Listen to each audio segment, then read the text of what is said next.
Again, get this economy moving. We've got to restore the vibrancy of our economy. Private businesses creating jobs. Private businesses being the entrepreneurs that we know we have in America.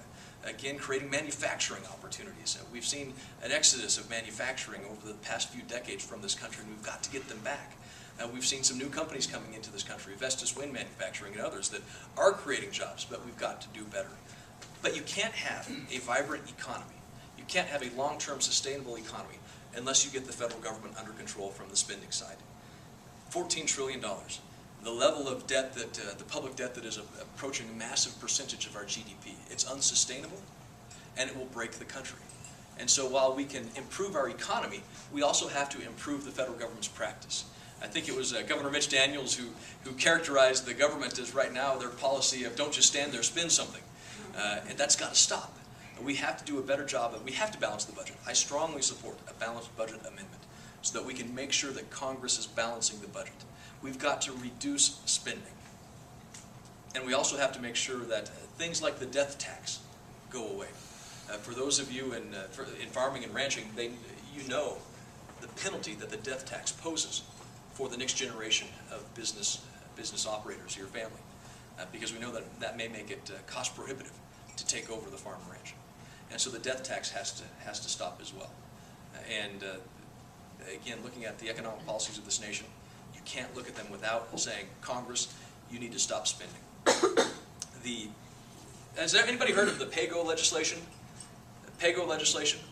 PAYGO is an idea that you require Congress to pay for what they spend. This Congress has violated PAYGO by over $1 trillion. They pass a lot of feel-good and then they don't enforce it. Any other questions? Cory, yes. I'd like to ask you the same thing I asked Ken Buck 2 weeks ago. What are your thoughts about immigration and Arizona's take on it? Yeah, you know, Arizona was doing what they believed best for Arizona because of a failed federal policy. We have got to, number one, secure the borders. If we can't secure the borders, then whatever immigration policies and choices we make, they will fail. So it starts with a secure border. Number two, enforce existing laws. There are a number of laws in the books that the federal government simply ignores. Number three, I think we need to go to something like a meaningful, workable system, like an E-Verify system, that lets people and businesses know who is eligible for legal employment in this country.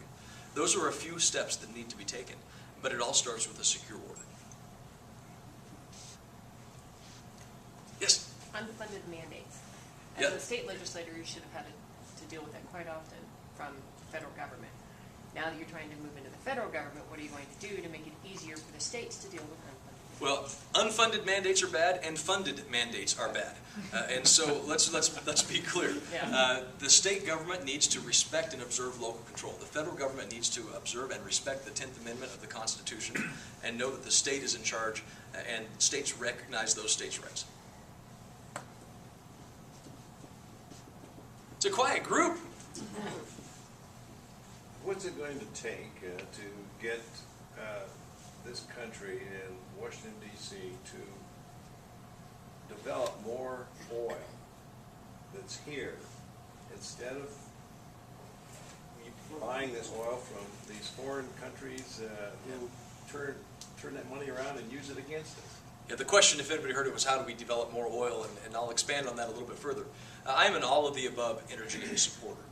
If we are going to grow our economy, if we are going to make sure that our families continue to live affordably in the United States and Colorado, we have got to adopt an all-of-the-above energy policy.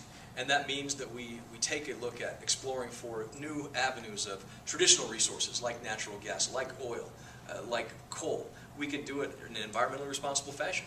We've proven that, and we will continue to improve on that. But we also need to take a look at new alternative energy and other ways to develop our energy resources. You can see it from Sterling, Colorado. You can see the wind turbines around Sterling, Colorado and in eastern Colorado. How do we develop additional wind resources? How do we look for new solar technologies? What can we do on the western slope with geothermal to make sure that we're doing everything we can to develop energy? And because it makes sense on two fronts. Number one, it makes economic sense. We're creating jobs here in the United States. We're creating affordable energy. Number two, it is a vital part of our national security. If we're not relying on people who really don't like us overseas for our energy, we're relying on ourselves this country would be a safer nation for. I think we've got time for one more question. Is Barbara. ethanol a failing industry? The use of ethanol and the manufacturing of ethanol, is it a failing? You know, I think there's some interesting breakthroughs in technology and ethanol, and we're actually getting toward them. And so just like any other energy source, you've got to continually innovate in how you're developing and creating that kind of energy.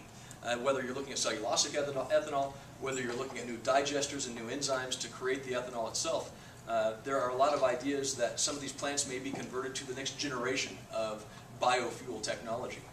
And so the shortcomings of one energy type may be made up for by leaps in new technology. We've always got to be innovative and always making sure that private enterprise has the ability to make that next leap to a new technology.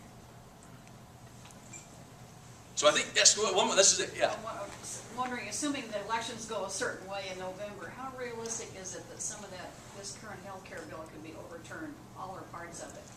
Yeah, you know, I mentioned the farm equipment dealership that we have in Yuma, Colorado. And if you look at how much money we are paying today for the implement dealership, for healthcare, for our employees, 5 years ago, 10 years ago versus today, those costs have gone up dramatically.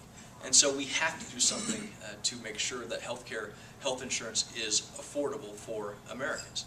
The healthcare bill certainly is not the way to do it. Over thousands of pages of legislation that will increase taxes dramatically on people in this state, people in this country. So if in 2010 there's an effort to repeal the bill, the president will have to sign that if it's repealed, and most likely President Obama would refuse to sign legislation repealing the bill. But Congress does hold the purse strings. And so Congress is and does have an ability to make sure that the budget is responsive to the needs of the American people. And in what I have heard from people throughout the 4th Congressional District, the needs of the 4th Congressional does not include a health care bill that tries to centralize and take over their life.